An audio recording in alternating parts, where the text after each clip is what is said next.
comments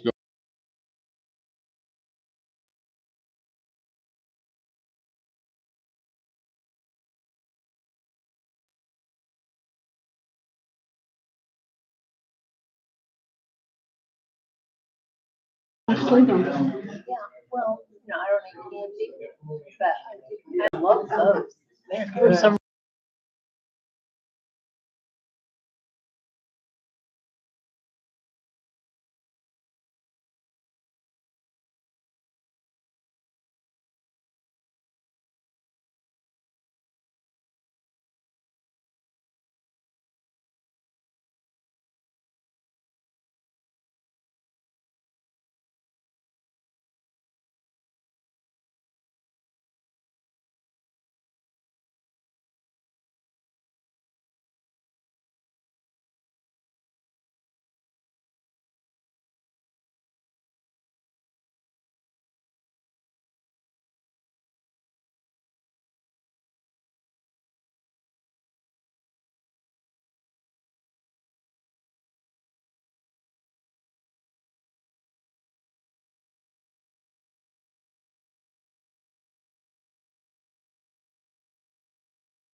Good evening, citizens of Louisburg Council.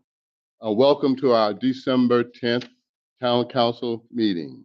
And we'll begin by asking our clerk to give us the roll call. Mayor Neal, Here. Councilman Stover, Here. Councilwoman Woods, Here. Councilwoman Stein, Here. Councilwoman Wright, Here. Councilwoman Baker, Here. Councilman Clancy. Here. Thank you. Item number 2, Councilwoman Wright, can we ask you to give us our invocation, please? And if you're able. Eternal God, we come to you once again. Thank you for another day. Thank you, Lord, for the gathering that has come out this evening to be about the town's business. Thank you, Lord, for each and every person that is here. Lord, let's just put it in our heart that we are here for the citizens and do what is right about the town and not for we ourselves. Thank you for everything that's going on and what has yet to be accomplished. Thank you. These and other blessings I ask in your most precious and holy name. Amen. Amen. Pledge of allegiance, please. I pledge allegiance to the flag of the United States of America and to the republic for which it stands, one nation, under God, indivisible, with liberty and justice for all.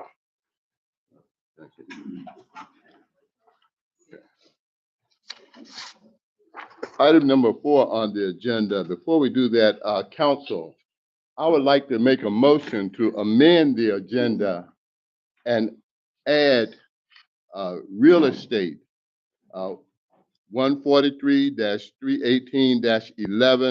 143-318-11A5 to our closed session, as well as move item number 8 and 9, which is on the agenda, move it to following item 20, following our closed session. Item number 9. It's 9 and 10. I'm sorry.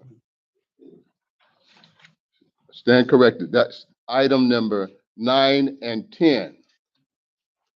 That's on the agenda. Move that to follow the closed session. Could I get a second? It's been moved and properly second that we amend our agenda to amend the closed session to add real estate 143-318-11A5, as well as move items 9 and 10 to follow item 20. All in favor? Aye. All opposed? So amended. Now, could I get a motion to adopt that agenda? Mayor, can we I see here that item 14, we have a presentation by the Local Government Commission. Yes, Are they here? They are. they are. You all are from Raleigh, is that correct? Do you think we could put them before public comment so they're not here so late?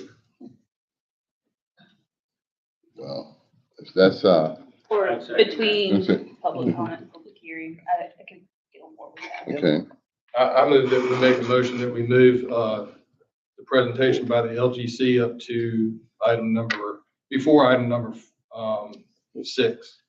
A second motion. okay. It's been moved and properly second that we move item number 14 up following item 5 on the agenda, but prior to public comment, presentation by our local government commission. All in favor? Aye. All opposed? Okay. We'll do that. Okay. Now, could I get a motion to approve the agenda with the change? Second. It's been moved and properly second that we'll adopt our agenda for this evening with the changes. Okay. No. Okay. Item number, all in favor? Aye. All opposed? Yeah, item number. Now, can we get a motion for approval of our minutes for November 12th, 2024, our regular meeting? Also including our November 12th, 2024 closed session minutes, as well as our minutes from November 25th, the draft zoning ordinance workshop discussion. Mayor, do we need to make a motion to accept them before I have a question or after? But now's the time, if you want to, if there's, Amendment maybe, or a question regarding them? yes, yeah. The regular minutes, is there any way that we can review the tapes of our meetings regarding the information that was stated when we came out of closed session regarding Councilman Stover's motion? And it states in our minutes that he made a motion to remove part-time fire chief to a full-time fire chief. I don't ever recall the word remove. I did recall the statement effective immediately, the part-time fire chief to a full-time fire chief. Is there any way that we could get some clarification? We could have perhaps? the clerk after this session Okay, to get clarification on the correction of those minutes. that would be wonderful. So, So if we could, what would we do? Just table that? which one of those groups you're talking about, November? Yeah, we'll start with the regular meeting minute. Well, which minutes were you talking about the correction that you would like to make? To the regular meeting. To the regular meeting. Okay, The very last statement that was made when we came out of Okay. closed session. what we can do, go ahead and adopt the other minutes and follow up in which the clerk could make that. However, we may not be able to see what those are during this session. But we could make the corrections in those minutes, I understand, sir. okay?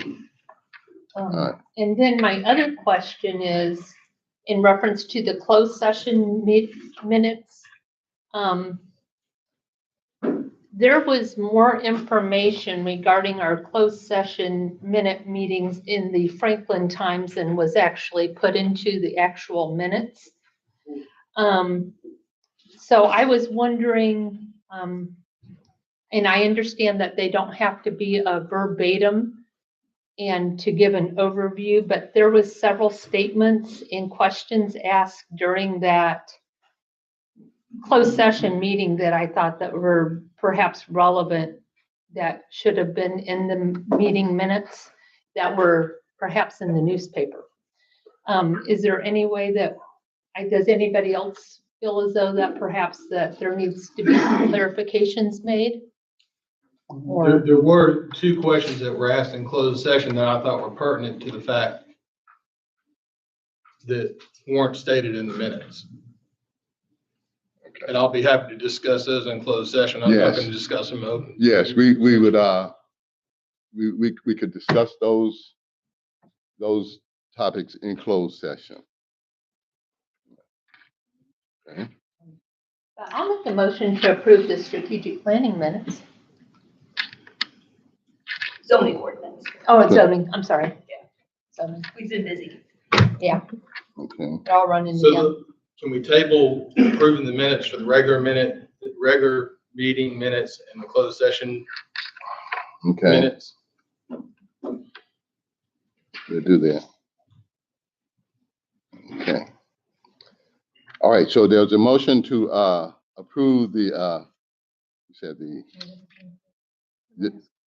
to approve the November 25th draft zoning ordinance workshop and table the November 12th regular minute meetings as well as the November 12th, 2024 closed session meetings. Should we table that to our next special call meeting, December the 12th? This is December. No, oh, yeah, that's this week, sorry. Okay, that's with the water discussion. Can you do that for the special call meeting?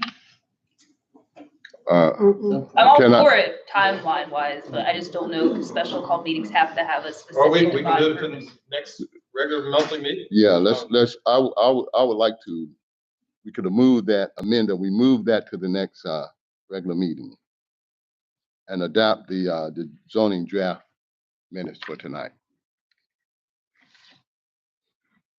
All right. I made the motion. Okay, can I get a second? Second. Okay, it's been moved and properly second that we adopt the November 25th meeting, the draft zoning ordinance workshop discussion minutes, and table November 12th, 2024 regular meetings, as well as the November 12th closed session minutes until our next regular meeting. All in favor? Aye. All opposed? Okay. Okay. Now, could I get a motion to adopt the agenda for this evening with these changes? We already did that. Okay, we've done that. All right. All these changes. Okay. Now, next item is the presentation by our local government commission, Mrs. Boyles. Okay.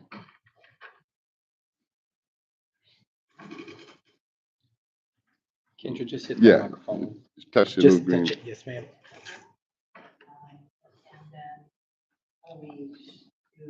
He is. He'll Uh, move it for you when you're ready. Okay, If you're good with that. that's fine. Okay. That works for Okay. me. So, thank you all for allowing us to come here to speak to you. I'm Kendra Boyle. I'm the director of the fiscal management section for the state and local government finance division at the Department of State Treasurer. And I have brought with me is Debbie Tomasco, who is the secretary of the Local Government Commission.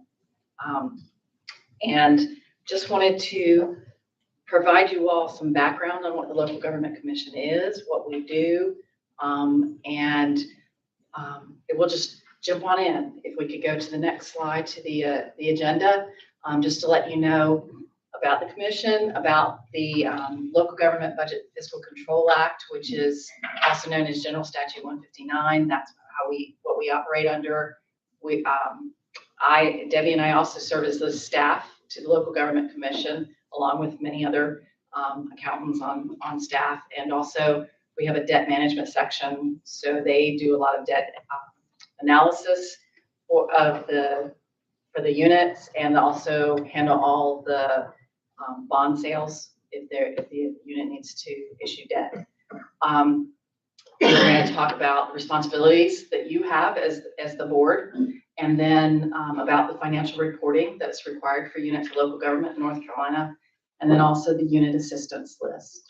So a lot of these slides I'm going to go through pretty quickly in the interest of time, but you'll have this presentation to be able to refer back to if there's anything that you need more detail on. So we'll go to the next slide.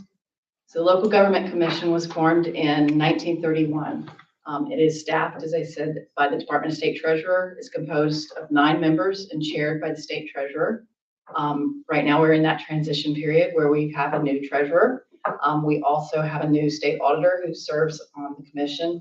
And if you may have noted, if you've ever listened to a Local Government Commission meeting, because they're so interesting. Really.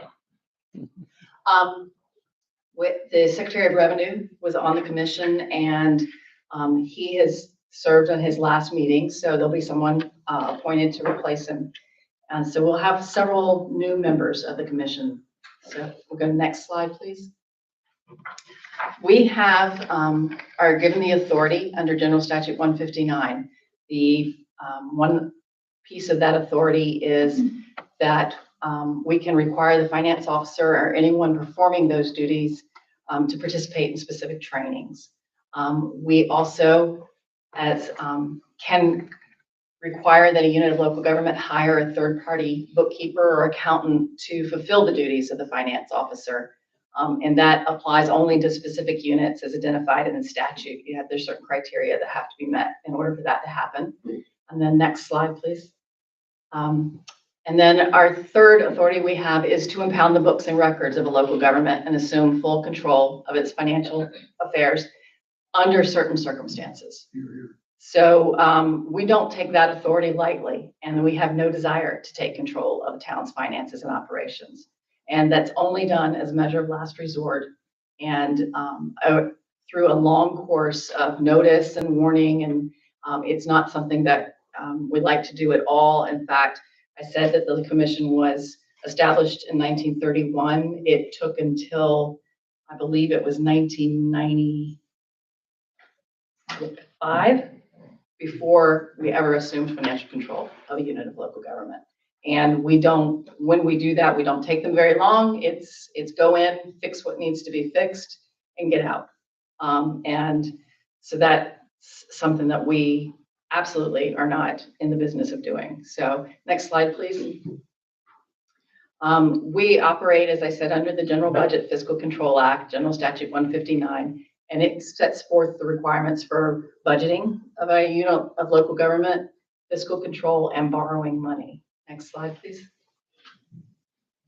Next. There are the responsibilities of the board members. You have a fiduciary responsibility to the taxpayers to manage the funds of the town appropriately.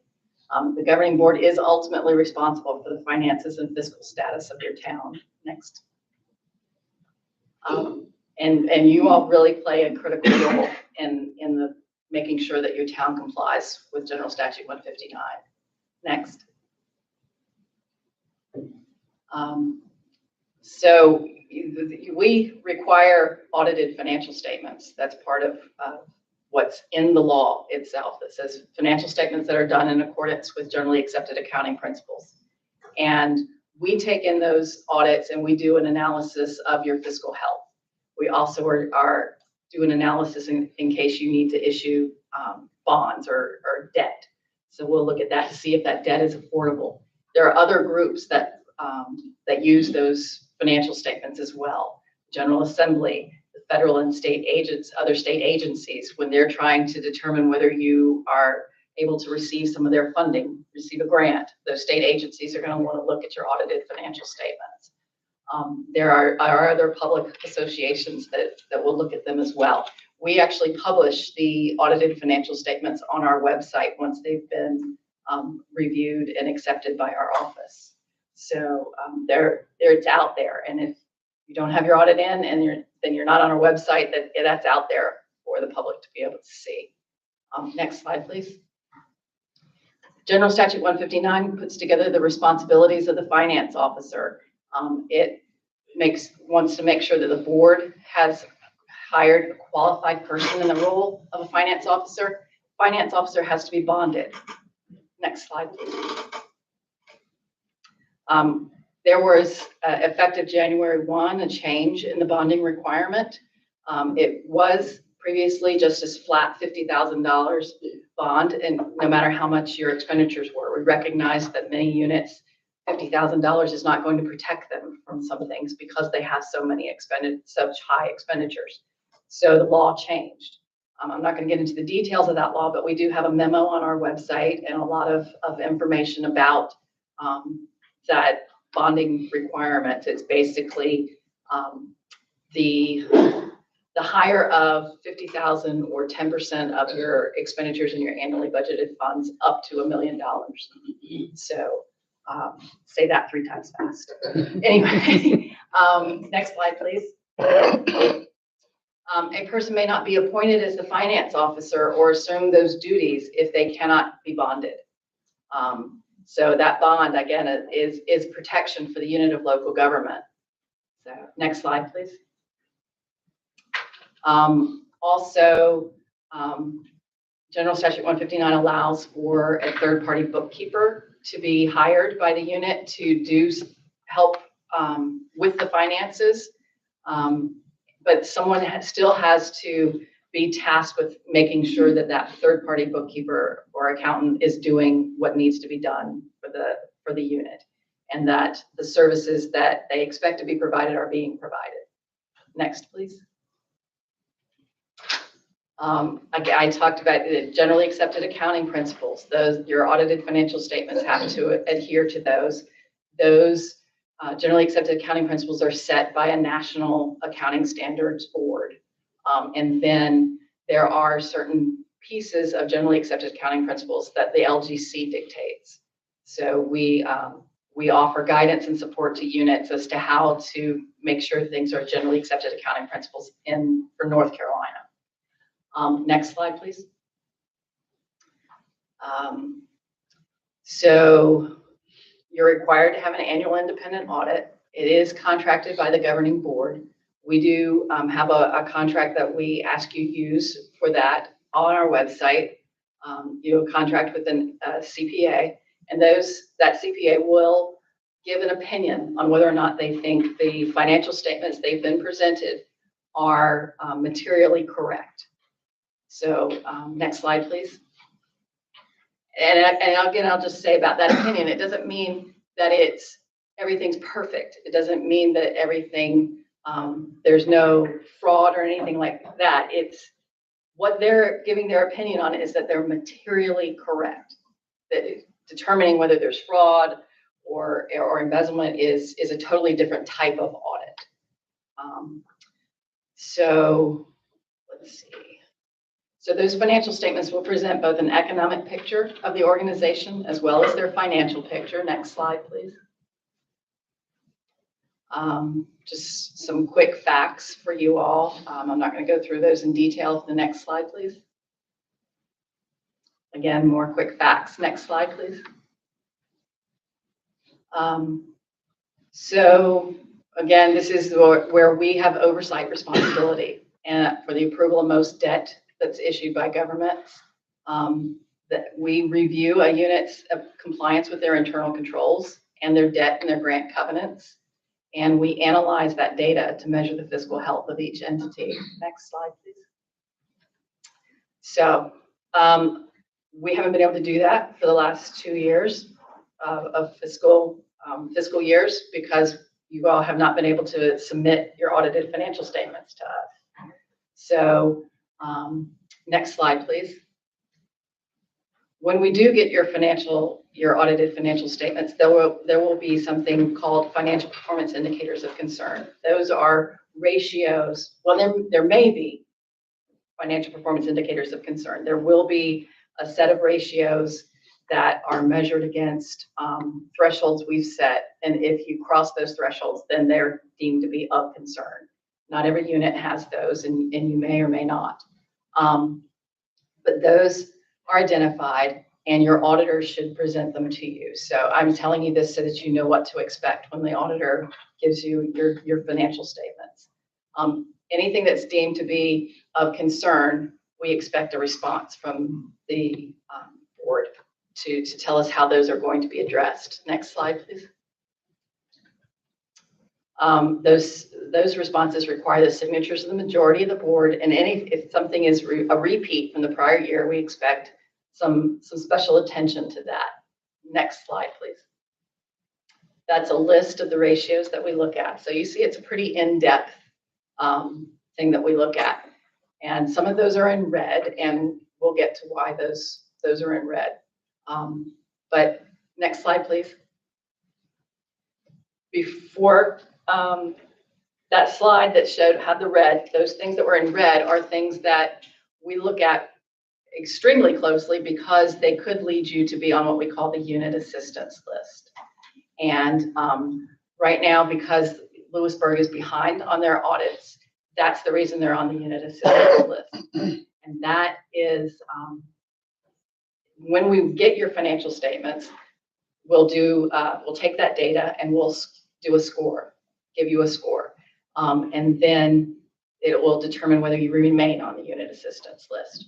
But right now you're on solely because we don't have those financial statements. And we understand there's challenges, and there are units all across the state that are facing many of the same challenges that you all have had getting those financial statements. So, but when we do have them, it will be, we'll be looking at current and prior year data to calculate some scores on key performance indicators. And the categories that we'll be in we'll look at are in your general fund, your water and sewer fund, and then we'll look at internal controls. Do you have policies and procedures and mechanisms in place to safeguard the assets of the unit? So units new to the UAL were issued their letters. Some received letters in June. Like Louisburg received theirs in November. And this is, Louisburg again has never been on the UAL. And it's again, only because we don't have your statements so far. Next slide, please. So the LGC has the option to override the inclusion or exclusion based on other known facts on a compilation date. So when we did our compilation of the UAL in June, we didn't have your audited financial statements, but because you had never been on the UAL and hadn't had any, there had been a few financial performance indicators, but nothing that was, that we didn't think couldn't be solved in a fairly quick manner. So we didn't put you on in June. But now when we got to November, we were looking at audit reports that had come in since June, had come in by June 30th. We had no option but to have you on the UAL for a while. So now we have 145 units on the UAL, 14 counties, 127 municipalities, and 4 utility authorities. Those are the only types of units of local government that we put on the UAL. And 15 of those units had never been on the UAL, similar to Louisburg.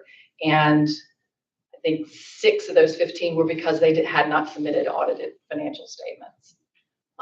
And we assign a coach team member, a member of our staff, to work with the unit assistance list, the units that are on the list, to help them identify what are the issues and provide them some support and guidance on how to increase their fiscal health and how to increase whatever the issue is that put them on the unit assistance list.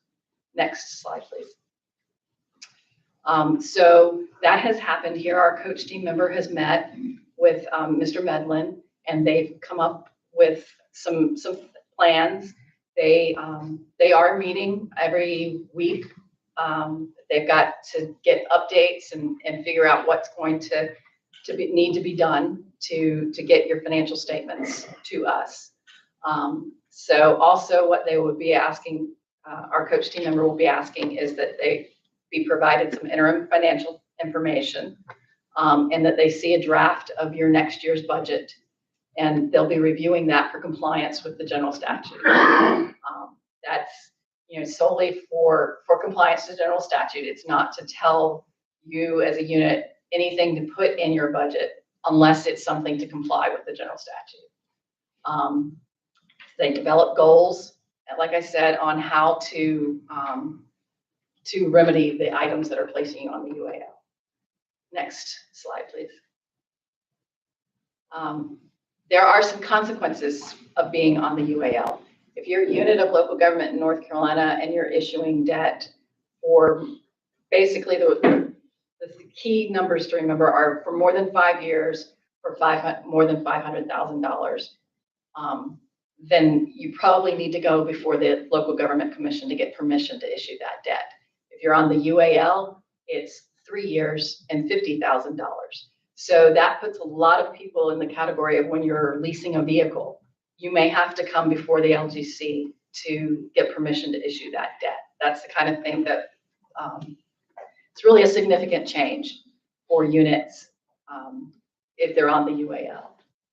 Next slide, please. Another thing that we require is that city and county managers on the UAL receive some training. You all are a mayor-council form of government, so you have administrators. That's a little bit of a loophole in the law. It doesn't say administrator; it specifically says managers. But we highly recommend that you have your administrator take some training, and we have some training available on our website. There's also training available from the School of Government. Lots of places that you can get some training on that. Next slide, please. Another thing that sometimes goes in line with being on the UAL, if it's because you're late, is you may be subject to Session Law 2023-59, which is Senate Bill 299, which means that when you get a sales tax distribution, if you are more than 12 months late on providing your audited financial statements to us, then the commission may decide to withhold a portion of your sales tax distribution until they get your audit report. So this is a lot of detail on that, but those are the basic things that you need to remember about getting your audited financial statements. So next slide, please. So I've asked the question, what can you do? And the answer to that is you all can set the tone at the top and make sure that you provide appropriate funds and for adequate staffing and training for your finance staff. I know you all have had a struggle with finding a finance officer for the town. And so I really encourage you to realize that this is a key role in the operations of your unit of government. And so please appropriate the adequate training and staffing levels and just anything you can do to make that easier for finding the right person for this finance role. And hold your management and contractors accountable for meeting statutory deadlines. I don't know if you all use a third-party accountant to actually take your accounting records from your software to being prepared financial statements. I don't know. Do you use someone? Okay. So make sure you hold those accountants to a timeline. We run into that a lot with units of local government that are having a hard time getting their statements out to us timely, that that middleman there between the accounting staff and the auditor, it doesn't give things quite as much priority as we need them to. And use the annual audit as a learning experience, please. Please don't treat it as a burden. It is something that a document you can learn a lot from and understand, how your priorities in budgeting, how they can be reflected in your audited financial statements. Was there anything that you, Debbie, would like to add? Okay. So do you all have questions for me or anything I can help? So I have a question. Sure. So we're supposed to make a major decision tonight between the county and the town of Louisburg. It's going to require the town to spend money. So whether it's $1 million or $3 million, are you saying that we can't go borrow money to do a project? I'm not saying well, it depends on what the project is and if so you're going to have to borrow money in order to do fund we have that money in the project? bank to do a project? Could we spend $1 million? Do we have $1 million in the bank to spend? Sean? For a particular project? Well, you use what we're gonna decide tonight with the county. I don't think $1 million is in question. Yeah. What's that? I don't think $1 million is in question for this project. I mean, we can go with the hypothetical if you want, but if we're being more specific. Well, I thought we were responsible for moving infrastructure and redoing power lines and sewer lines. That will be some of the discussion tonight. So I haven't been told anything, so I'm just going off of. Okay, what- that will be the discussion tonight. That But is if we one, were obligated, hypothetically or whatever, if we were obligated to spend money as a town, can we go borrow the money or do we have the money in the bank to spend to do that? Understood correctly, if we have the money in the bank and our budget, it's not an issue. But if we do need to take on that debt, then yes, we might need to go to them for approval. If the expenditure is in your budget, you have to have a source to be able to spend that money. If the source is the issuance of debt, depending on what it is, it may have to come before the commission for approval of the debt. Does that address the question? Yes, ma'am. And after, hopefully we will have a much clearer understanding, the board, after tonight. I have a question, ma'am. You had referenced that you will be looking at our water and sewer monies also. We have another enterprise fund of an electrical fund. Will you be looking at that also? We will look at that. Currently that won't factor into your determination of whether you're on the unit assistance list, but it is part of our overall financial review. So if there's something that we see that's concerning, then we would be in contact with you all to ask what it is. It would probably come up as a financial performance indicator of concern as a result of your audited financial statements. And we would expect to have a response as to how you're going to fix those concerns, how you're going to address them. So hypothetically, in January, we provide one of our 2 audits. Does that take us off this list, or is there still a process thereafter? There is still a process thereafter.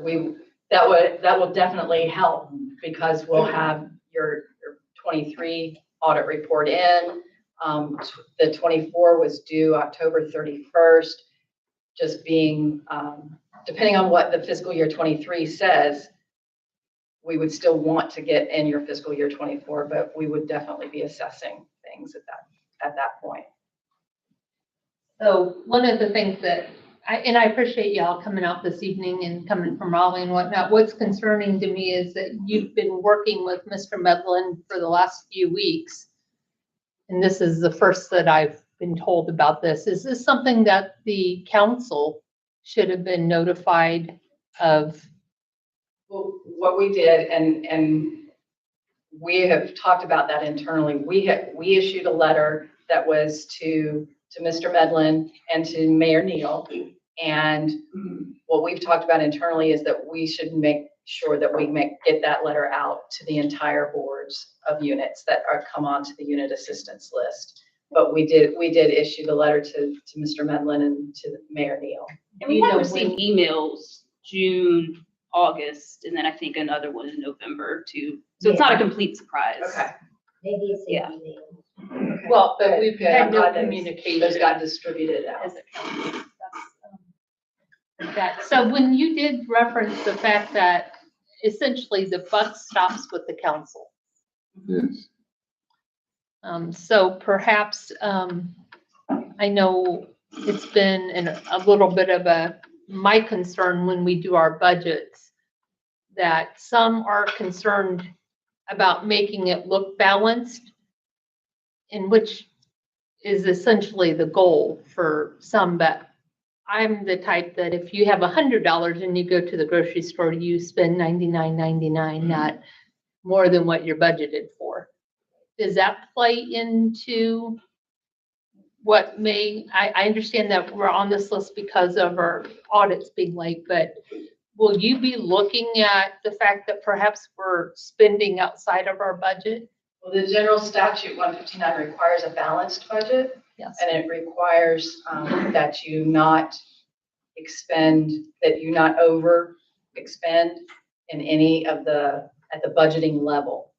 So if you're budgeting at the level of a departmental level, you've got a governing board, a governing body department, you've got an administrative department, you've got usually there's a public works department.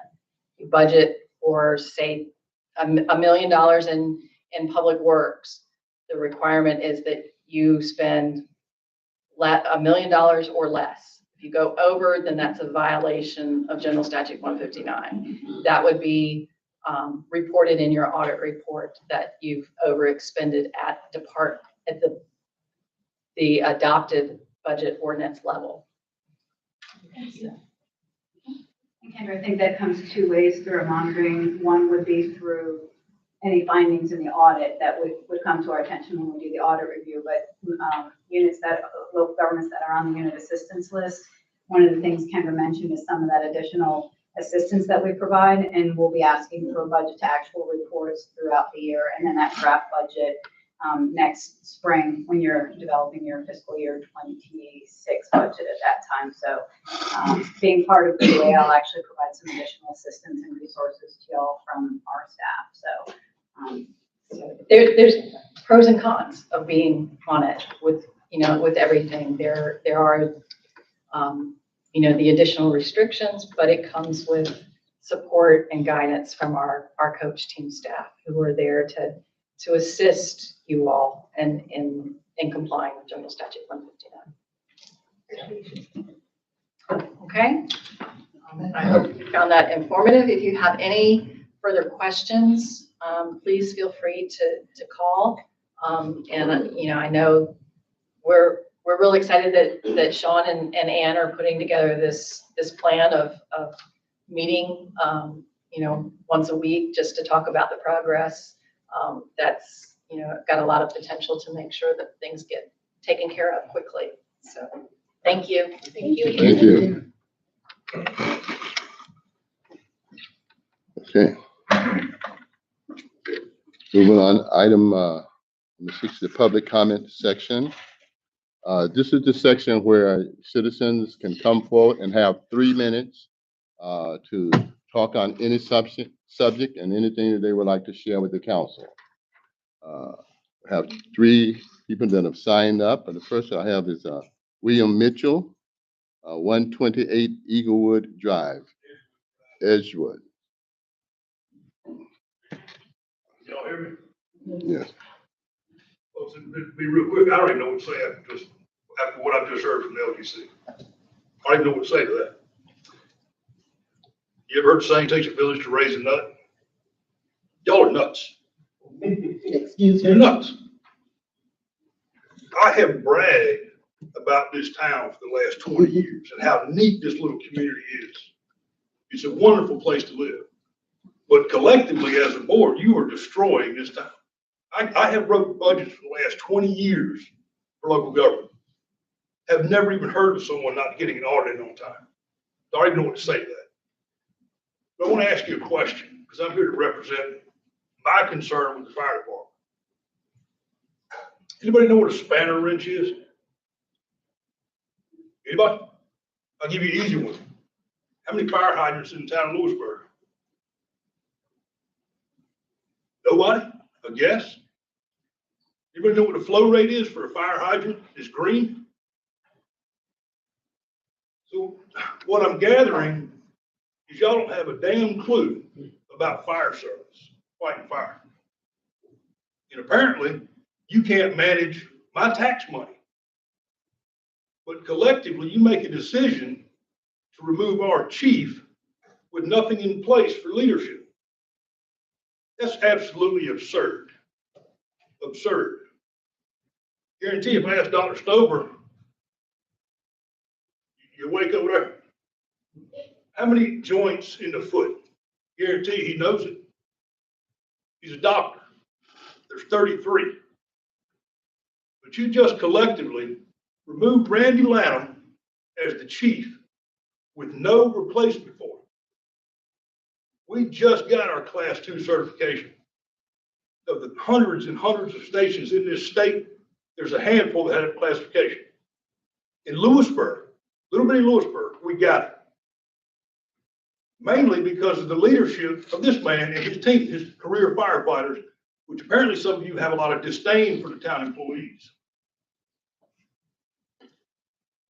Did you know that there's one of y'all, I'm not going to try and embarrass anybody, but one of you actually thought that there was a well under every hydrant in this town.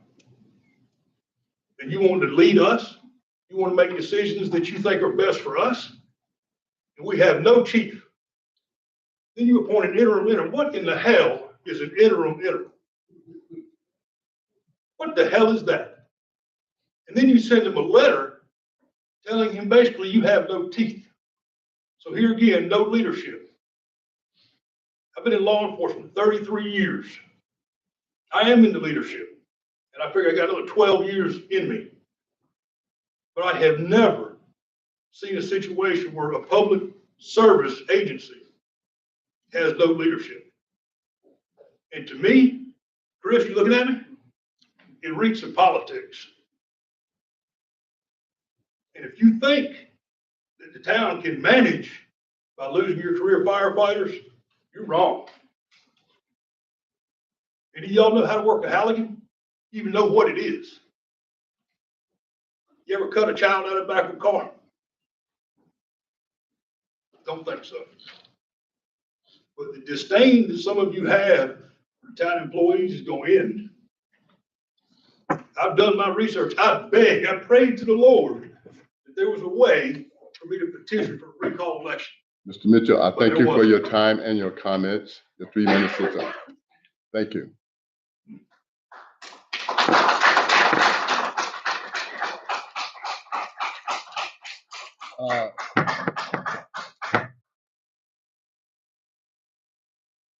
The next one is Ori Hamilton, 925 Winter Crest Drive.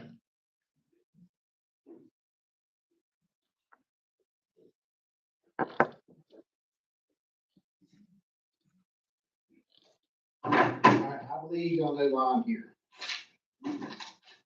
Some of y'all, one of y'all, I don't know how many, attempted to silence us by intimidating us. I don't know which one it is, but it was one of y'all. So, right here, I have letters of my resignation. This resignation is 7 pages long. It states in there the corruption that's withheld in this town. So, there's that. So let's start off with what happened the last meeting. You went in and you voted the chief out. Now, I know y'all won't give a reason, but we all know the reason why. It's because your feelings got hurt in October meeting. Exactly what it was. Your feelings got hurt because he called you out. So you fired him. On the other note, I know for a fact, Mayor Neal, that you were informed prior to you going to the newspaper that it was false information and given documentation to prove that it was false information about the illicit photo that you referred to. I know for a fact that you were informed about it. You still went to the paper, you still lied about it. Now, this is my 3 minutes, sir. So, with that at hand, the town has left this entire town, all the citizens, but essentially without leadership.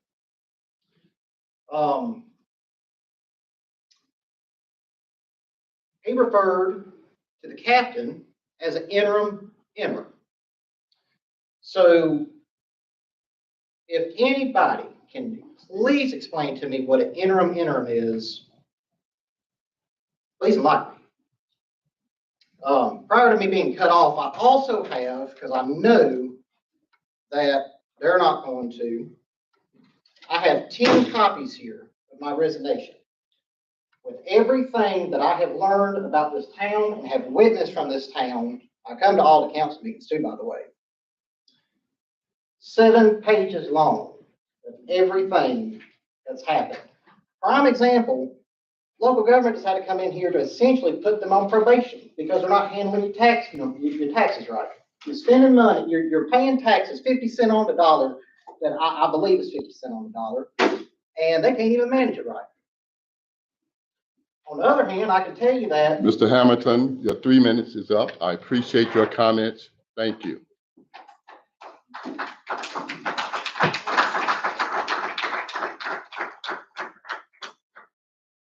The next we have is Freddie Edwards. Mr. Edwards. Freddie Edwards, 121 Edgewood Drive. In reference to the closing of Johnson Street. I am a business owner on College Street, where Johnson Street ends. And I am not here tonight speaking on behalf of my businesses, nor those of R&M Metal, but for the town. Yes, indeed, Johnson Street is a great benefit to both of us, but we've already been told we've already been informed from Mayor Neal that we don't matter. So now I'm speaking from a different perspective from the town. If you will, please, just in your mind, visualize an overhead aerial shot of downtown Louisburg. I think you can clearly see downtown business district, we have 4 blocks.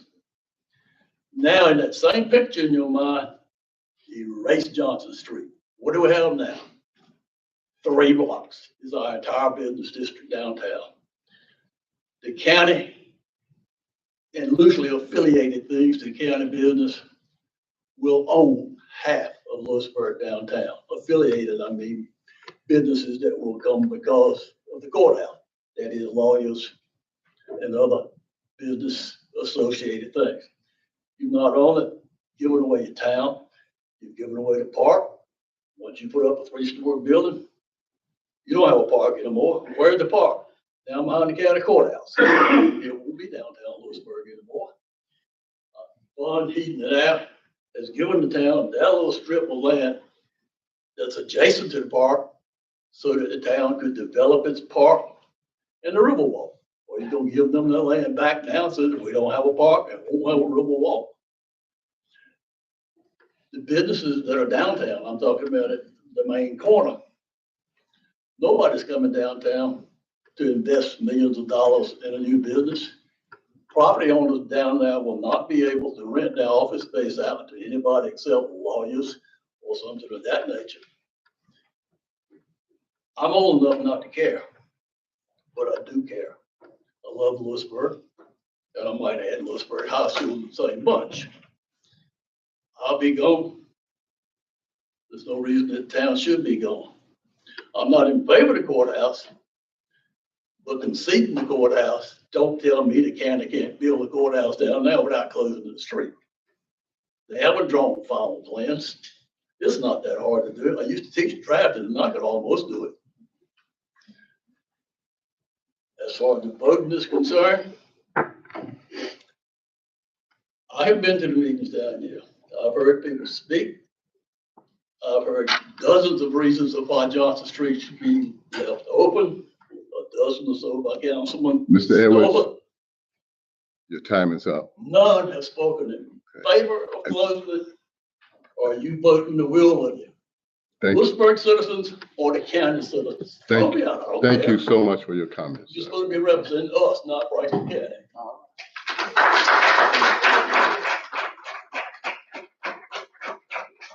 Okay, item number 6 on the, item number 7 is a public hearing. And being that we transferred a couple of items to later on, we'll have a discussion, public hearing on items 8, adoption of ordinance repealing 1997 amended zoning ordinance and replacing it with the proposed 2024 zoning ordinance. Could I get a motion to go into public hearing? So moved. It's been moved and properly second that we go into public hearing for the proposed new zoning ordinance. Mr. Slater.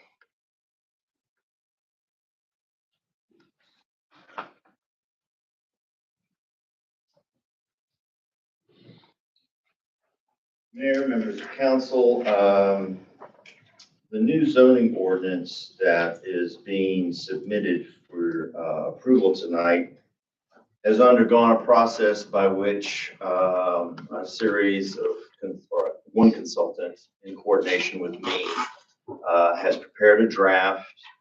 We held a public input session, public comment in October.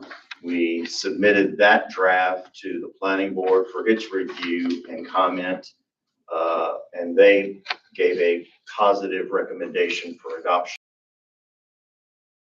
A public review session with council, so you'd have an opportunity to understand and learn about it, which brings us to tonight regarding the adoption of the ordinance. This document is sort of the last key element that the town needs to adopt to move forward with bringing all of our development tools up to the point where they reflect contemporary practice. Historically, the town had been deficient in having a set of ordinances that could meet the challenges brought about by the growth that has been flowing in our direction from Raleigh. We've taken a series of steps since 2020 to rectify those issues. We've revised our subdivision regulations. We've rewritten our comprehensive plan, which provides the vision for the town. We've revised and updated a number of other ancillary ordinances that have a secondary impact on development. The zoning ordinance is sort of the key document that helps us regulate the use of property and sets out development standards for individual property. And is perhaps as I pointed out, the key document that the town really uses to regulate development. If the council, what I would like to ask of council is I'll stay up here should any citizens want to give their comments, and if a question is raised, I can respond directly to them, and then y'all can close the public hearing and then decide a vote. But if you have a question yourselves, I'm certainly happy to answer it now. Philip, I have a question about the governmental exemption part of it. Mm-hmm. So does that just give governmental agencies It's free narrow. rein to do what they want to do? No, sir, it's narrowly defined. So state law is prescriptive. It governs how cities and counties have to develop these ordinances and controls what we can and cannot do. There are some exemptions that are under state law. You don't have a choice. Perhaps the most classic example is like a family home, where you might have individuals who have mental health issues but need to be integrated into a neighborhood. There are certain things that we can do to control where they go, but you can't zone them out. Same thing applies with internet. Public concern about that regulates what we can and cannot do. We can do some things. You can control some, but you cannot zone them out and simply say, no, we can't, you can't come here. The law does not give us that ability. So there, again, depending on what specific situation you may, you want to raise, there are some others that we can't. Include, that would be the group homes? Yes, we've that's seen? correct. That's what I was referring to. Okay. So I have a question, sir. I know that we're allowing some accessory dwellings to be built behind homes. Mm-hmm. Is there something that we could integrate? Say if I have a large parcel of property and say 30 acres, and I want my daughter to build a house next door to me, but the issue is road frontage. Is there something that we could do to make it so that when you have that scope of a size land that we don't have to worry about things like frontage? What would be the difference? Well, the practice of having road frontage to a lot is primarily meant to afford public services and public safety the opportunity to get to the parcel. Okay, so if you have a situation where they don't have legal access, there's a variety of problems that arise from that. That's the principal reason why you want to have access to a public road, because it sets up a situation where as the property is transferred to other folks, access could become a legal question. So that's Like shared driveways and right, so on and so forth. That's right. That's right. So, but to your question, that there's nothing that stops us from setting up a mechanism where if you chose in certain areas to allow 2 dwelling units per lot, you could do that. And in fact, that's what an accessory dwelling does. The difference is with an accessory dwelling unit, it's not the same size as the principal structure. It's smaller. But if what you're advocating is something larger, that's well within our scope to change or to do. What I would encourage council, if that's the case, is you can always, and in fact, I was going to make this remark as part of my comments. The zoning ordinance is not static. It's not frozen in time. It's a dynamic document. It changes depending on the development trends and what's going on around us. So if there is an issue that arises, we can always amend the document. It's not hard, it's not difficult. So what I would encourage council, now that we're sort of at the long end of this road of getting this new document in place, is to adopt it. And if council has a specific issue, let's bring it forward. We'll amend the document in January or February, whatever it is. It has to go to the planning board for review, be vetted for its, compliance with state law, and then we can just bring it forward. Any other questions? I'm not sure this is a zoning question or not, but when people come to do a development, you stated that there's nothing that we can put in our zoning book that would make them use our town and utilities, right? Water, sewer, electrical. That's not a zoning issue. No, that's not. That's Okay. not really a zoning. That's a separate code issue.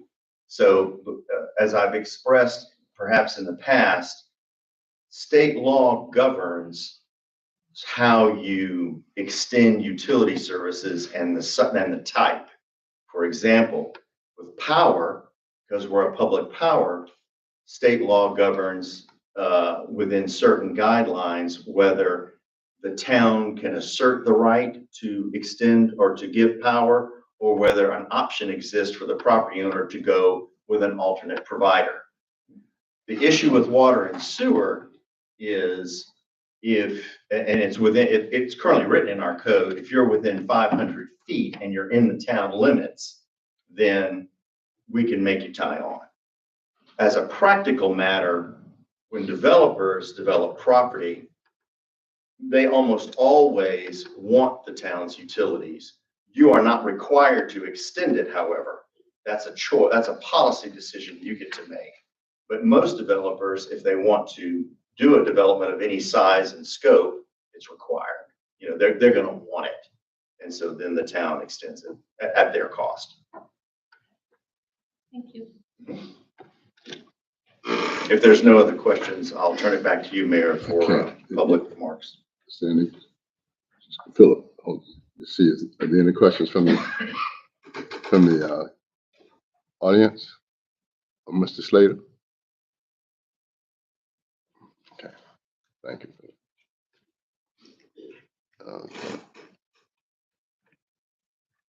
All right. Okay, if no other questions, could I get a motion to close public hearing? It's been moved and properly second that we close public hearing. All in favor? Aye. All opposed? Okay. We'll go on to item number 11. There is an adoption of an ordinance to regulate peddlers. We did the hearing. Oh, I'm sorry. Which one?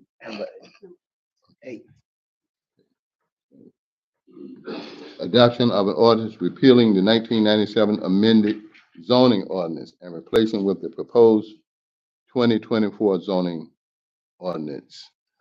Mayor, if I can interject. Yeah. Just to alert council, if you will turn to page, bear with me, 10, whoever makes the motion to adopt, if you would use the statement that's provided in your packet, that would be in compliance with the law. That is consistent with item number 8. Okay. You're Whoever speaking, makes the motion, they just need to read that, okay, the primary motion. all right. Okay, so you want to comment on that, number 8? Is that, Again, like I said, if council's predisposed to approve the ordinance, whoever makes the motion Okay. to adopt needs to read that into the read it, record okay, as their motion. I'll make it. okay. I move to approve the proposed zoning ordinance text as amended is both consistent with the town's 2030 comprehensive plan and implements its recommendations establishing new zoning districts, streamlining zoning procedures and administration, and achieving compliance with the state's zoning enabling legislation.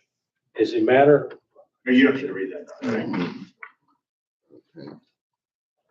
I'll second Good the mo- motion. Okay, it's been moved and properly second, have the adoption of the zoning ordinance text as amended. All in favor? Aye. All opposed? All in favor. So now we move on. Okay, item number 11, adoption of the ordinance to regulate peddlers, itinerant merchants, and solicitors. Mr. Slater. Thank you, Mayor. This topic has been something that has been on my mind since I arrived in town back in 2020. Historically, the town has gone through cycles with people selling retail goods, finished goods, off the highway. Somebody is in a truck. I'm sure you've seen it if you've drawn around. If you drive anywhere in the state or anywhere in the country, you'll see somebody with a van. They have furniture that they've pulled up on a vacant lot and says, I've got selling sofas, or they're selling whatever the case may be. In the past, the town has gone, as I said, through cycles where we've dealt with this issue. Sometimes it ramps up. The law enforcement and the zoning enforcement has attempted to address this problem, and then it sort of goes back down and it kind of goes to sleep, remains dormant, and then it spikes back up. My concern with it is that historically we've used the zoning ordinance to regulate this kind of activity. That's perhaps not the best tool to do that. There's the enforcement mechanisms of the zoning ordinance. It's using the wrong tool for the wrong purpose. Really what we needed is a freestanding ordinance that's very clear and very direct, that law enforcement can hand the individual who is doing this and saying, this is really not something that we accept, that we're not going to allow. And so I've drafted this for the purpose of creating some clarity where there has, in my judgment, some ambiguity, and making a very clear demarcation in terms of, we're not allowing this kind of activity, basically peddling. I will, just as a footnote, because it's really for the benefit of both council and the audience. It's common practice in other parts of not only the state, but the country to issue peddler's license. You could do that if you chose to. Historically, the town has not wanted to do this because they have viewed this as being in direct competition for people who have made investment in physical buildings and physical stores. And so as a result, rather than place them at a disadvantage to their investment, the town has taken the position that we're not going to allow that. That was my operating assumption, since no one has told me otherwise, which is why I brought it to you for adoption today. Any questions from the council to Mr. Slater? So Mr. Slater, during the day, if action is, someone comes to do something, we call the office and let you know, and then would Terry come? Yeah, so there's one of several ways. It's really just an administrative procedures thing. You can call if there's someone who is violating the ordinance. The police chief can be notified, and or the planning and zoning administrator. And then either that person or an officer will go out. What we will do is we will have a copy of this law, this ordinance, and present it to the individual and say they'll have to vacate.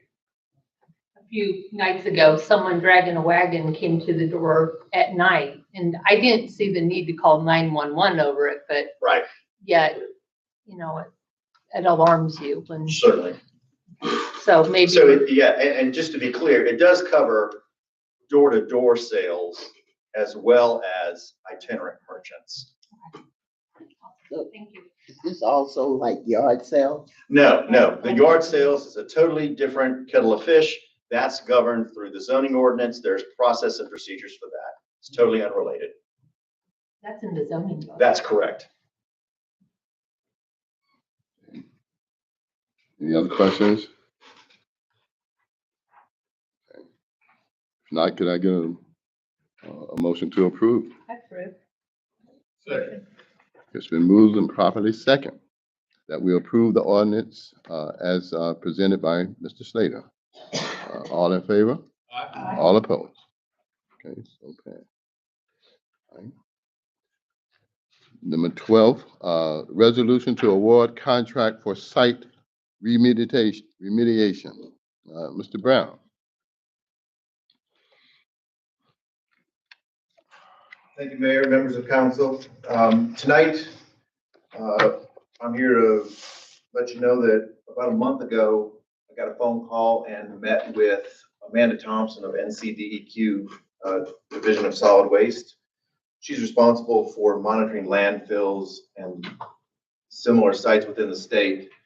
And she met with me on site at the town's property at T Kemp Road and West River Road, which is the corner of part of the industrial park.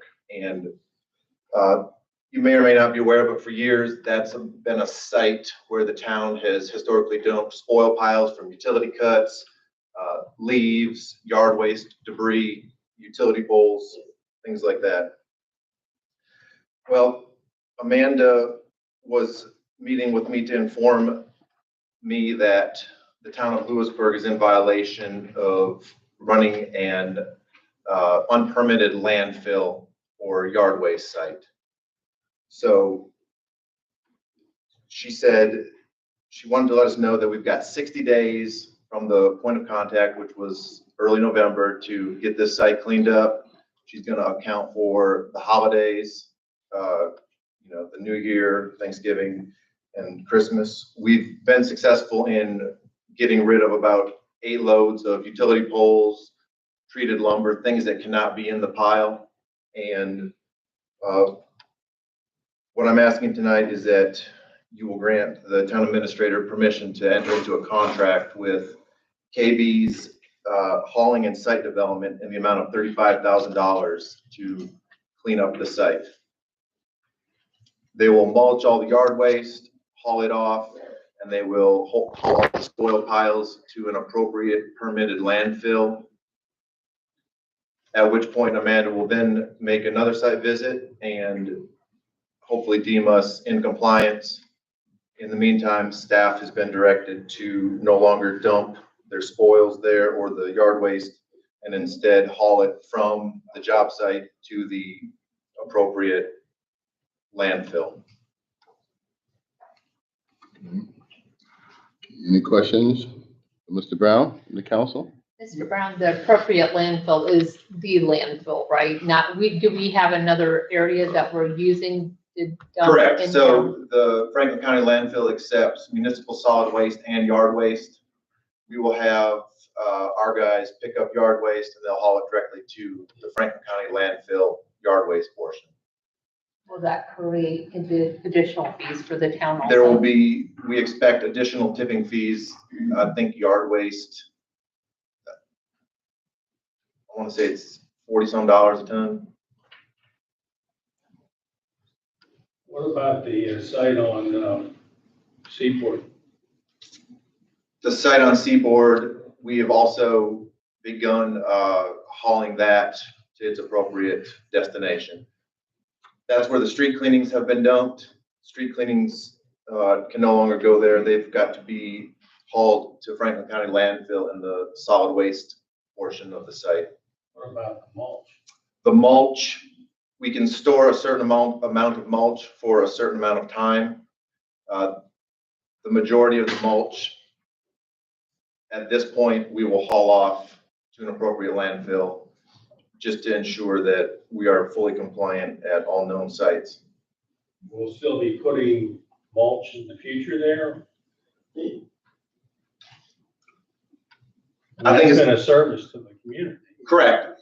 And we have to increase, record keeping on how much we're dumping, how much is leaving the site, and how much is stored on site for how long, at which point then we would have to haul off the bulk or the remainder.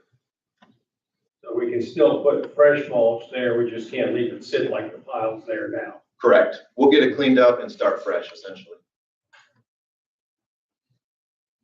Do we have the money in the budget for this? So where are we gonna get them, so we don't get them on us? What you got? All right, any other questions for Mr. Brown? Yeah, I have a couple. First, thank you for doing this research and putting it together to make sure we're in compliance within the window. Sure. I'm sorry it happened. We gotta stay on top of these things. And I know you're new, but any idea how this came to be? Is it just something we historically did and more got added on and we didn't quite realize we should have Correct. done it? It's one of those things, historically, after speaking with several of the employees, guys have been using the site for years as a dump site. And I would say it's common across, small rural communities. It's one of the things that we used to be able to do, but now we've got to catch up with the change in rules and regulations. That makes sense. Thank you. Mr. Brown, before you go, I know in June, this council requested that we do a rate study on our utilities. Do you have an update on that? I do not have an update on the rate study. I am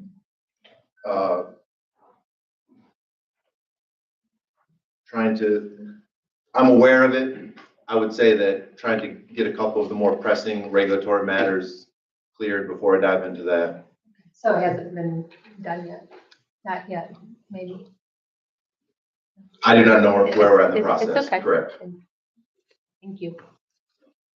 So can you say that, with the holdup of putting this stuff out now, that it will be like a delay in picking up trash leaves, We whatever shouldn't, we're debris? not expecting any delays in service.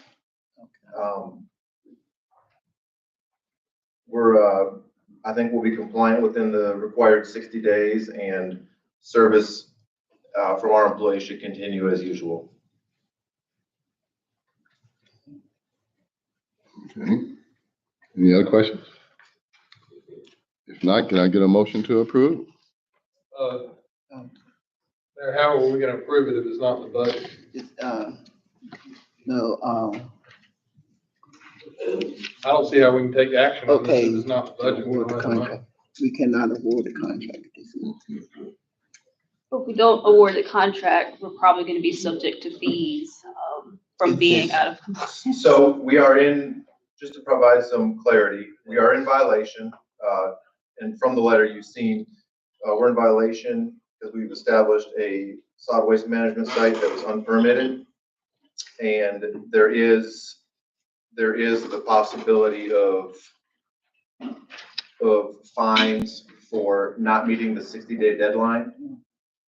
I know it's a short time frame, but it's standard. We've checked in with our representative, and we are encouraged to continue the progress that we're making to fully remediate this site. Ability to do this ourselves. We don't, not to maintain services. It would be all hands on deck for many weeks. We don't have the appropriate size equipment to load an appropriate size dump truck to make decent work of this.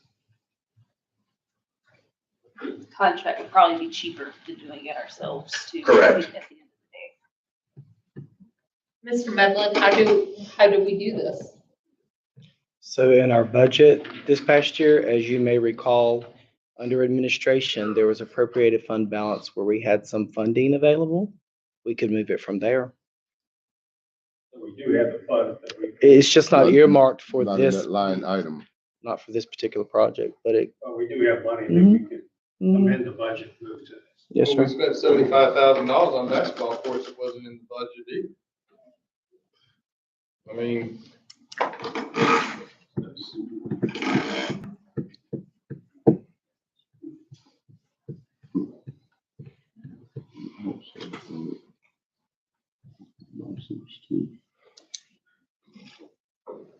Appears to me that we don't have much option here. We're gonna get dinged one way or the other. Is that correct about the basketball? Is it 75,000 not budgeted? Because wasn't my understanding. No, that's not correct. Yeah. That is not correct. so how much money was spent? Yeah. How, to clarify, how much was spent and how did it be covered? What was it earmarked for?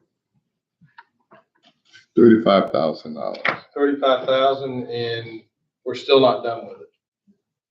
There's no basketball courts there, is there? The site is still being prepped. We are not far from completion. And let me just give some insight on this, because I sense that there are some in our community that do not want recreation. Now, the county, from the United Way, came to the municipalities to improve recreation, and in the form that they suggested was basketball courts. Now, the town of Franklinton installed their basketball court at the Franklinton Park, which is county-owned. Bunn had theirs right next to their old police station, which was a cleared area. And they moved forward with that. Now, the town of Louisburg looked for several different sites to put our basketball court. We even went to people who own various other pieces of property to look to them to ask would they either donate or would they be willing to sell the property for a basketball court. They did not. So we resorted to our own town property, which was Joyner Park. Joyner Park, if you notice, have a lot of activity, a lot of kids, a lot of people use Joyner Park. So we had the land there for Joyner Park, but we just had to clear it to make the site suitable for a basketball court. That process is still going on. The lot is still being cleared somewhat and soon to be finished. That's why it took so long for Louisburg to put its basketball court up. And it's on Louisburg property, which is Joyner Park, which is visited by a lot of kids and families, and is adjacent to our softball court, our soccer field, and there's picnic areas there as well. So that is the situation with the basketball court for Louisburg. But to clarify on the financial piece, so our part is 35,000 and we have matching grants from United Way and Franklin County both is that 35,000 each or is it 30? It's been a while since I've seen the exact figures. Well, I stand corrected, it's 35,000, not 75,000, but we're still not done with the project either. So let's see what it ends up being. If you don't want recreation, just say it. That's not it at all. I'm not saying that at all. It's just the process in which we did it. Well, We did not do it as a council. We We never made a decision as a council on this item. We It didn't was have to. tabled. Thank you, Jeff, we did vote. We didn't. We discussed it. We discussed it, but we never voted on it. We never came to a final decision as a council. Come on, decision on the location. And we also didn't budget for it. But there is money in the budget that was moved to cover. When Budget's did on- we do that budget amendment? Pass that along. When was that budget amendment made? I haven't done a budget amendment since fall of '23. Well, let's hold this discussion for a later time because I can name some unbudgeted items where we incurred some expenses that really, really didn't need to be incurred. But we're not, that is for the For sake different of time. clarity and for transparency, maybe we should get details on where the money was moved from, just so we're clear on what has happened. We haven't seen financials in a year. Well, we can't keep a finance. So council, we're going into closed session. And that is where these issues should be discussed in depth. And that can be done sometime tonight as well. Okay, Mayor, so the matter at hand is the $35,000 contract. Mr. Mellon, you're saying there's money in the budget that could be moved to make this happen? Is what you're saying. I'm saying that when we completed our budget for 24-25, we had appropriated funds under administration of about 102,000, if I recall. And that's where that would come from. And we're in good Because standing doing that would be, if you want a line item created to show this, we would have to create that line item. Otherwise, it would fall under administration, is the way I see that. So it's in the general fund. So the funds are there, then that's fine. But I want to make sure that we're not going to get in trouble doing something we're not supposed to do. That money was appropriated in the general fund.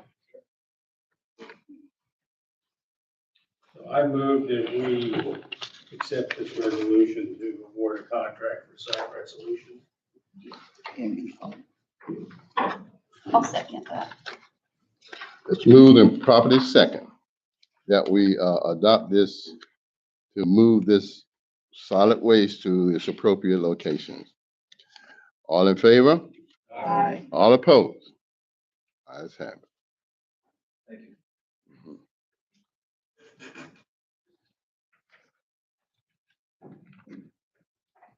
What's the next item?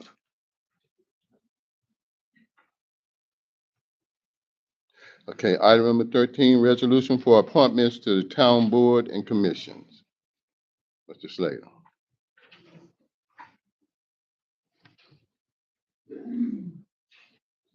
Thank you, Mayor. So this is just a routine matter. We had a vacancy, one last vacancy, as I recall, on the Economic Development Committee. I'm sorry, that's not true. We have two vacancies. So I stand corrected. We had one applicant submit their resume, which is included in your packet. This resolution is just to make that appointment, which will leave one vacancy left. Okay. Any questions from Mr. Slater on these individuals? Now, can we move to accept the individuals to serve on these boards? Get a second. Second. So moved and properly second that we add these individuals to our town boards and commissions. All in favor? All opposed? Yeah, I'm sorry, but I just want to say, for the sake of the audience, to specify you don't have a copy of this, we are appointing Kiana Chapman for a 3-year term to the Economic Development Committee. I know there was some confusion the last time we did that, so we didn't have copies of it.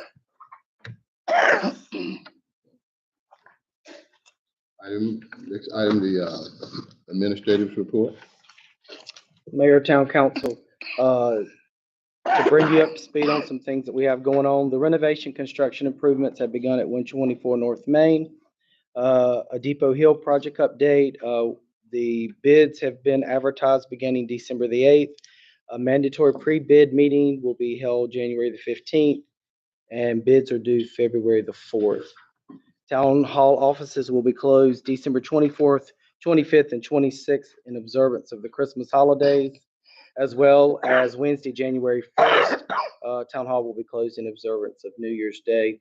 I'd like to thank all employees for their assistance with the annual Christmas parade on Sunday. Sidewalks along Allen Lane have begun construction. And then repairs to sidewalks from College to Allen Lane should begin the 1st of January. And some of that was not in your packet. I just received the information, so I'm sharing it with you. Okay, thank you. And next is the mayor's report. Didn't do a whole lot this time, but I spoke at several different churches for their Christmas ceremony. And I played Old Saint Nick this past weekend, which we handed out hundreds of toys to young people at Miles Magnolia. The young people came out and had a great time. And these toys were for kids ranging from 2 up to 16. And so that was a great experience and a good feeling in having these kids, giving these kids gifts. So that's my report. Item 17 is the police and fire report. For the sake of time, they're in your packet. And Actually, Mayor, I know that we're running over on time, but I actually have something I would like to talk to Chief Abbott about. That's a growing concern for years in our neighborhood, in which is, again, we've had an issue with people from the mental health facility running about the neighborhood. It is scary to me, and my largest concern is the safety of the community and the safety of those people. So can he briefly address this for me? I've had a lot of people ask about this because it's an ongoing problem. You'll be glad to. Thank you. Just for the nature of having that type of facility, live in an emergency room as well. General statute requires anyone who is under a involuntary commitment to be cleared medically first. They have to go through the emergency room first. Oftentimes those escapes happen during that time. That's when there's no requirement for law enforcement to be there. We're actually in talks with the hospital now to meet a new general statute that came out last year. I think the hospital has filed for an extension to have it off their own site, law enforcement off their own site.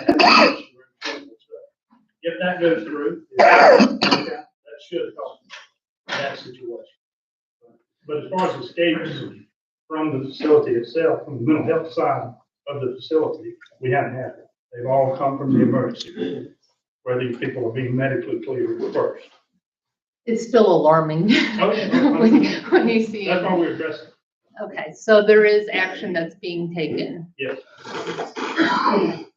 And would that fall on us to provide that, or would that be an expense to the hospital? That's what the hospital is proposing now. We're in negotiation, we're just letting them know if that's the service that you want the town to provide, this is gonna be the cost of it, and they're gonna pay for that 100%. I really don't want someone to get hurt. That's my biggest concern, and it's at times alarming, so. Thank you. Mm-hmm. Thank you, Mayor.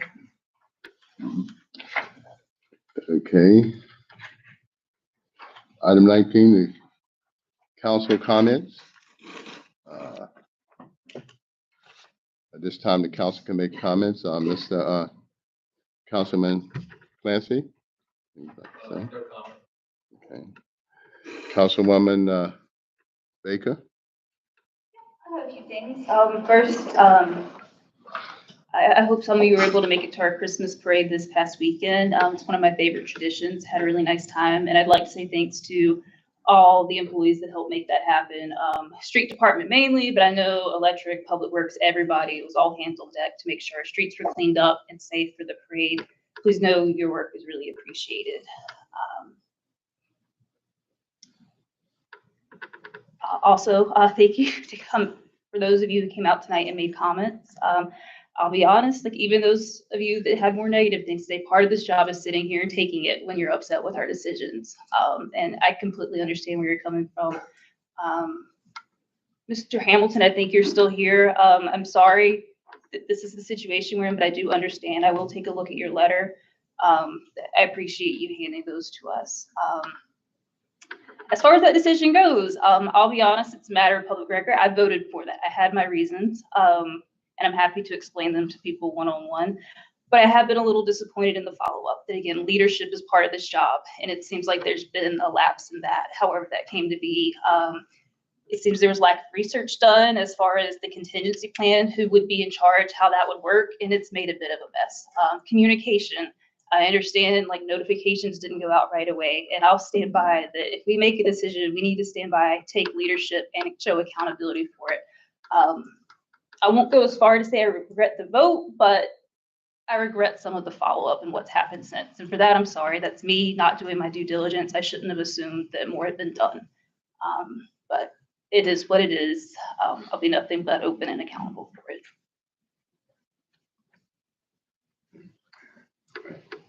Councilwoman Wright? Every Monday, I still have the opportunity of signing the weekly checks for the Carter Association. And on December 3rd, the Carter had a Zoom meeting that I was in charge of. And I really haven't done that much this week. I've been out of commission for a while, flat on my back. And thank God I'm out tonight. And for the young gentlemen that don't know me, that called me out of my element, I would like to see you out the service. Always welcome. Thank you, thank you. Okay. Ms. Stein? Sure, thank you. I would like to thank all the town employees for all their efforts this year. And I know that we have 2 employees that are retiring at the end of this year. I wasn't able to see them at the Christmas dinner. I say to Randy Young and Dwight Williams, thank you, and I hope that you enjoy your retirement. I wish you all a very Merry Christmas, and may 2025 have many blessings.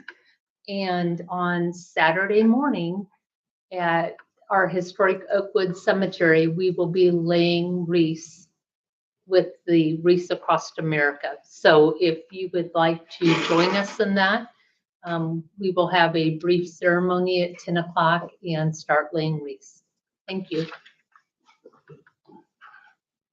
Councilmember Wood? Thank you all for coming out tonight. Thank you all for the comments that you made. They were received. Had a chance to go to the parade and the tree lighting. Thank you to all the crew members, service workers. Just thank you to everybody for all your hard work that you have done to make our town a success. Thank you, and I wish you all a very Merry Christmas and a Happy New Year. Okay. Councilman Stover? The mayor, Councilwoman Wood and I went to a strategic planning conference. That's right. Which we worked on a strategic plan for the Kent town. Councilman Wood is going to be coming with that to the council, so they can further work on it, and then eventually it'll be brought to the public. But it was a tremendously educational and informative conference, and I think it'll be a major plus to the future planning of this council. Okay, thank you. Okay. Now the item is to go into the closed session. I'd like to get a motion to go into closed session. Get a motion? I make a motion, we go into closed session. And that is to discuss real estate 143318 -11 A-5, and also to discuss item adoption of an order to close Johnson Street and adoption of an amendment to the zoning map to rezone Franklin County tax ID parcels. And we're also discussing And personnel, yes. All in favor? Aye. All opposed? Citizens, as we go into this closed session, you feel free to hang around to after we come out and hear what we have to say. If not, if you decide to leave, you can do so, and we appreciate you coming out tonight. And I too want to wish you a very Merry Christmas and a happy and safe one as well. And I look forward to seeing all of you back next year at the January meeting. Bring in your comments as well. Thank you.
I needed to get away. I had to run I on foot. know And you, I told you.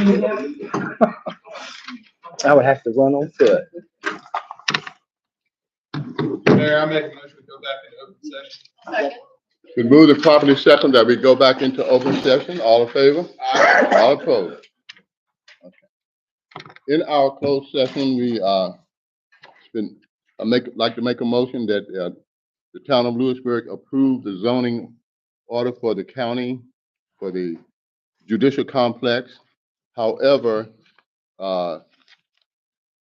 just speak about the closing of Johnson Street, discuss that at our next meeting in February. February. So we're gonna, there's Philip raising his hand. Mayor, if the goal of the commission, of the council is to approve the zoning amendment, but yet hold in abeyance the closure of West Johnson Street, you need to amend the motion to exclude that from the rezoning, because as it's currently written, it includes West Johnson Street. But I'm talking about item 10. Notice what it says. It's the adoption of an amendment to the zoning map to rezone Franklin County, tax ID parcels, so forth, and West Johnson Street. So the presumption was when it was written that it would include the land that would be ceded over as a result of the closure of the road. If you're not going to close the road, then you need to exclude that from the amendment. Okay. Okay, so we need to make an amendment. So, yeah, if you'll permit me, let's turn to page 19. And go to the motion, that's on 22.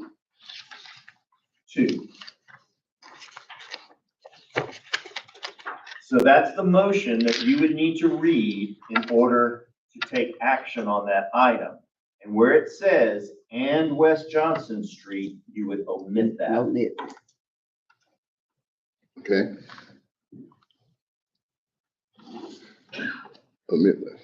Okay, Well, rezoning it doesn't close it, right? No, well, but you can't rezone something that's a street. You could, you can't, zoning wouldn't apply. It's a public right of way. So that's why you would have to exclude it, which means if you end up closing it, then as you've heard me say before, half the street goes to the adjoining property owners. And so you would have to come back and rezone it if the county were to make use of it. Okay. So we'll omit. okay, so these tax ID numbers, what did they go to? Now? So these numbers on this, Everything is correct. You would just omit and West Johnson Street. You would read it, okay. just omitting those words. Okay. I move that the parcels identified by Franklin County tax ID numbers 015363, 032950, 015430, 015473 be approved for rezoning from downtown businesses to planned development district, PDD, given the findings for the request are consistent with the Louisburg Comprehensive Plan, and because the downtown is designed as a central hub for the town's and county's governmental, economic, administrative needs, and also that the rezoning is found to be reasonable as it furthers a state and local governmental interest in sustaining an efficient and functioning judicial system. And, okay, and then we'll included in that is to, Second motion. okay. Okay, it's been moved and properly second that we rezone, the judicial complex as read. Can I get a, call for a vote? All in favor? Aye. All opposed? Okay. Yeah. And then you need to do the Okay. one for Johnson. Okay, and I move that we, move the discussion for Johnson Street to our February meeting. All in favor? I mean, could I get a second? Did I get a second? I did. Okay, all right. All in favor? All opposed? Okay, And in regards to our personnel portion of our closed session meeting, we are going to make the PPOs that were due to town employees accurate and payable back to 2002 to give you correct PPO paid status. And then we're going to extend the amount of time before that is transferred into your sick time to give you more opportunity to use it. Do I have a second? it's been moved and properly second that, that we fix the PCOs as stated in the motion. All in favor? Aye. All opposed? Okay, so can I get a motion to adjourn? Nope, we have two more things. Excuse me, let's get out of here. So what? There were two more things that you were going to speak to, I believe. Chase. Chase was one of them. Oh, yes, excuse me. Also, we want to move to make Chase our interim fire chief going forward until we get a full-time chief. So Chase will be serving as our interim fire chief. And the letter that I wrote, Chase, indicating that it will be activity on hiring and part-time people be frozen. I revised that to apply only to full-time personnel. And the part-time people, which I said was frozen, will not be the case. And that is in regular, going with your bylaws for the, In keeping with our ordinance Yeah. and your bylaws. but you have full control over your part-time personnel and volunteers, but not the full-time. That will be activity with them will be frozen. Okay, so that's in reference to the letter that I had wrote you earlier. So you have that. That has been clarified for you. Okay, is that it? I think one other. And Well, you're good, you can adjourn. Okay, now, can I get a motion for the good thing? Adjourn. Okay. All right, all in favor? Aye. All opposed? Thank you.